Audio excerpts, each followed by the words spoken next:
There are a lot of young people who clearly hold very different values than I do, who have a very different understanding and belief of who should count in our country.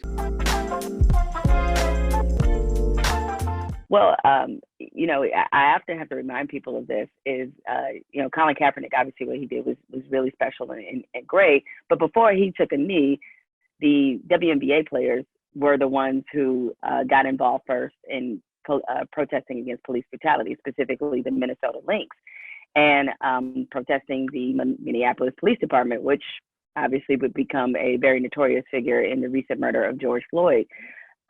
There's this incredible history of female athletes who have used their platform for social issues and continue to fight the good fight, despite the fact they have so much more to lose than a lot of male athletes, especially those who have such bigger professional opportunities. What do you think there is, and especially since you're a former athlete yourself, what do you think there is about that spirit of activism that seems to be so strong and dominant among a lot of female athletes? Why do you think that is the case? I think, I think about like Alice Coachman and Wilma Rudolph and like so many of the kind of most extraordinary like Black women athletes in the first half of the 20th century, in the middle of the 20th century, who answered this question like quite pointedly and publicly, saying like they didn't think like their work ended like after a race was over. And it just, I think, and especially like Wilma Rudolph would talk about this like later in her life, like it almost just seemed strange to her that people expected her to like just be an athlete. And maybe that's because she became like a mother so young and still persisted in her training. I think she was back on the track, like, 4 to 6 weeks, like after she gave birth. And so she already knew she kind of would have to be successful, like, an athlete, a student, and a mom. And so then like, of course she was going to be a citizen too. Like, I think part of what is so compelling about kind of women athletes who have led like, on and off, like the field, the court, the mat, like the pool, like in every forum, is it just felt like obvious to them. And like, how could they not be doing this? Like, I don't think, when like I've listened to or spoken with, especially so many of the like WNBA players who have been such leaders in the last few years, and I'm grateful they're finally getting at least a little bit of the recognition they deserve. Like, I don't think they really had to talk about it for a long time, right? It's not like there were like rounds and rounds of conversations in the locker room or like text message chains or like WhatsApp, like, conversations happening. It just was like, oh yeah, well, of course we're going to do this. So I think maybe that is a reflection of women's leadership styles, of like, we do just have to get things done. And sometimes the work that we have to get done, like, is the work of justice, or at least trying to push us toward that. You seem very optimistic about the younger generation. I mean, you have to be, you're raising 3 young children, so you have to be pretty optimistic, I guess, in some regards about this generation. But I guess, what is it, beyond just your own family dynamic, what is it that gives you hope that this younger generation that you often speak to through your literature is going to be different than maybe the present one? I mean, Jim Kim, who was one of the founders of Partners in Health, the great kind of health service organization that, has done such incredible work around the world to help, as they say, like bring a preferential treatment option to the poor, ensuring that kind of anyone, anywhere where they work, at least, is able to access like world-class quality healthcare. He said something years ago that I think about truly every day, which is that optimism is a moral choice. Mm-hmm. So I get up every day and I choose to be optimistic, and I choose to do what I can as a mother, as an advocate, as a citizen, as a teacher, as an author, like to help at least try to create more optimism.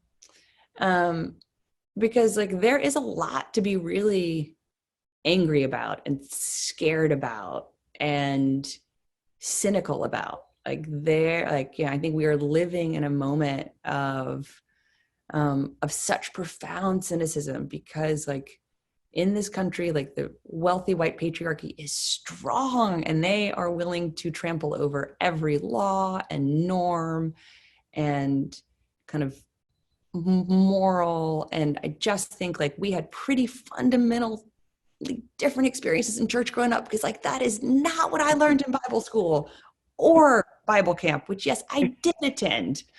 In which we carved soap animals strangely, and I could recite every book in song form of the New Testament and pull out all sorts of biblical quotes.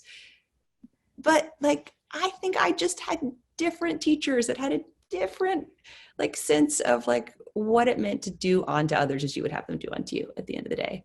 And so like, I can either just be really angry about so much, like, you know, I haven't looked at Twitter today, but probably like Donald Trump's been attacking like some person or value or both that I like think is sacred and dear and important.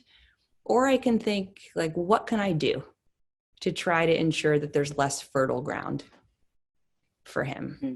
And like, what can I do to try to ensure that there are more young people who don't believe that greed is good and don't believe that kind of toward a more perfect union should only include people that look like them and worship like them. So yeah, I choose to be optimistic, but like I get really pretty angry too a lot of the time. But try to use anger to push forward the optimism. But that's such a great takeaway. Optimism is a moral choice. And I don't think I ever thought of it that way because I'll be honest, like what kind of took the wind out of my sails a little bit was Charlottesville. And it's not that I didn't know racism exists. Of course, I knew it, have experienced it, so I understand. But it was the young people that were there that is what really, it was young people there fighting against sentiment, you know, of all the hateful and awful things being said. But it was a lot of young people involved in such a hateful movement. And there's this idea in our country that, it's going to die off after a certain age. I was like, this doesn't look like it's dying off, people.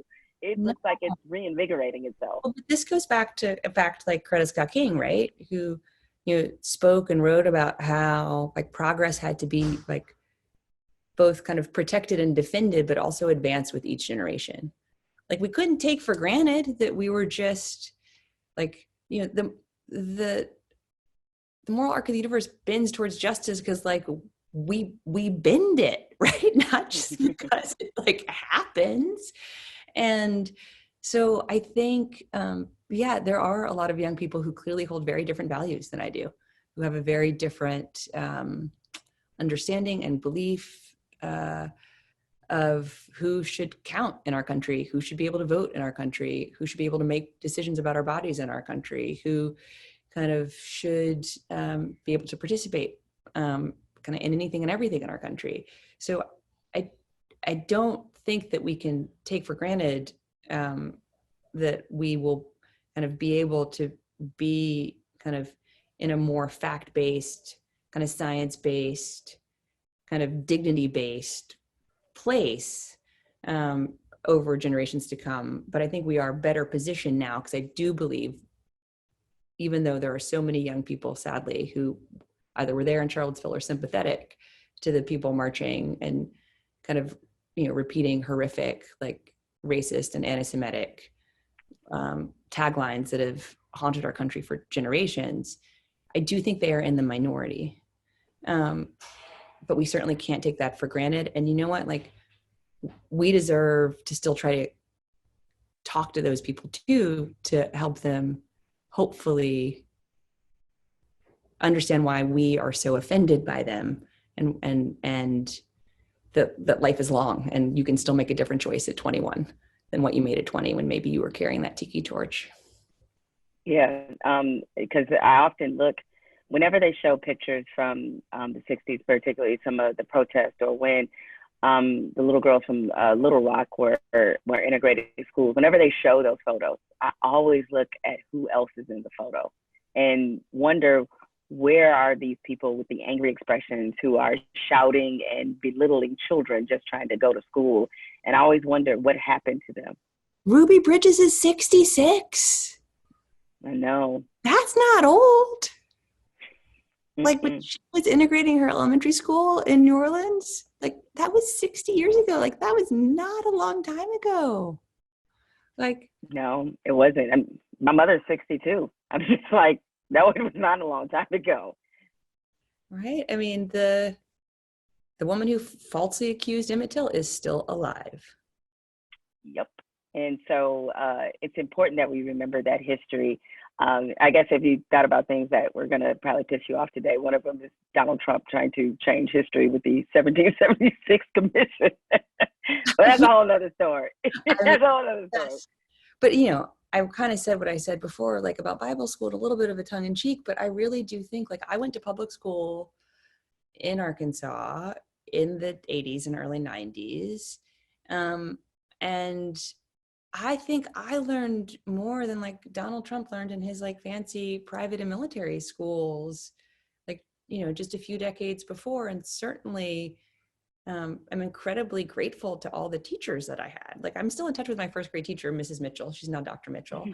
And, you know, I think I realize how grateful I am to the teachers I always had who understood why like critical thinking was important, and like also understood that we often had this kind of like great kind of white male rendering of America, but that wasn't all that there was. Like, we went and visited the Toltec mounds, like, and learned about the kind of indigenous communities that have been forced out of Arkansas, and learned about the role that Arkansas had played on the Trail of Tears.